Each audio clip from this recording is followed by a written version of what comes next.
Right. I had to think pretty hard about this one because I have quite a few favorites, but it's about 4 or 5 weeks in, I was on Brother Joseph's team, and I was working down a main road of businesses, and in that process, in that process, as I was working down the street, I'm not hearing anything on my radio. I'm like, no books are going out. I'm getting discouraged.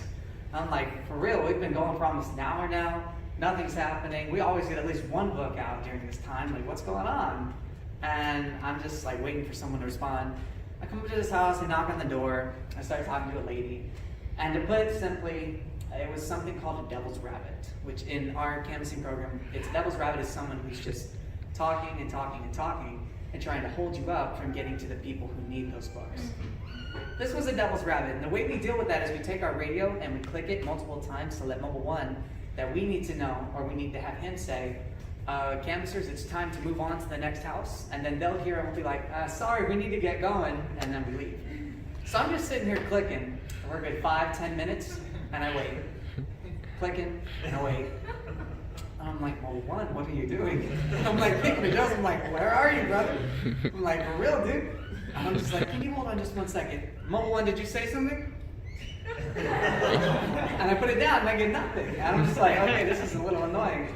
So I'm still sitting here clicking, I'm talking to her, I'm like, all right, God, help me get out of this. I have to get out of this. So I'm like, look, I do need to get going. Do you mind if I pray for you? Is there anything I can pray about before I take off? And she's like, well, yeah, I guess you can pray for me and my husband, you know. I mean, as you can see, I broke my arm, and it's not doing very well. And you can pray for the house, too, because it's demon-possessed. I'm just like, I start clicking like twice as fast. I'm like, Mom, boy, get me out of here. I'm just like, I'm sorry, you said the house is demon-possessed? And she said, yeah, we're not doing too good financially. I would just give you a little bit of a donation, but the house is demon-possessed. We've been trying to sell it for a couple months now. No one will buy it because it's been cursed for a few years. And I'm like, what kind of things do you guys experience? And she said, oh, you know, the average thing, flying across the room, shadows walking on their own. And I'm just like, mercy. And I was like, do you mind if I share something with you? She's like, sure, go ahead. And I was like, I went through my own experience like that. I actually would see those kind of things in my dorm room, during school, during classes. No one else would see it. I would experience it.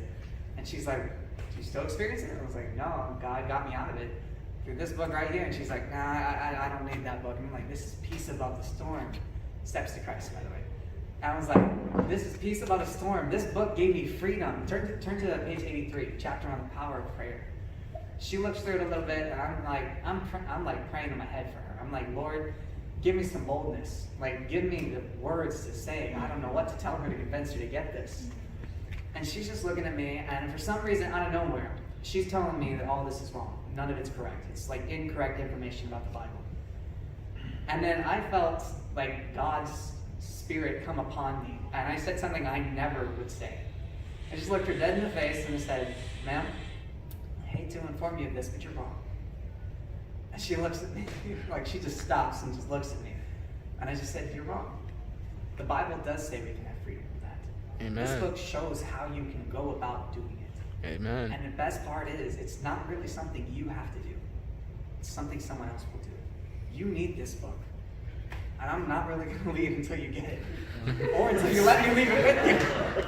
And she's like, just staring at me. We did that thing where you lock eyes. It's like, I'm reading if you're telling the truth. And I just looked at her, just smiling. She's like, hold on. She goes inside. She comes back out with a checkbook. She's like, who do I make it out to?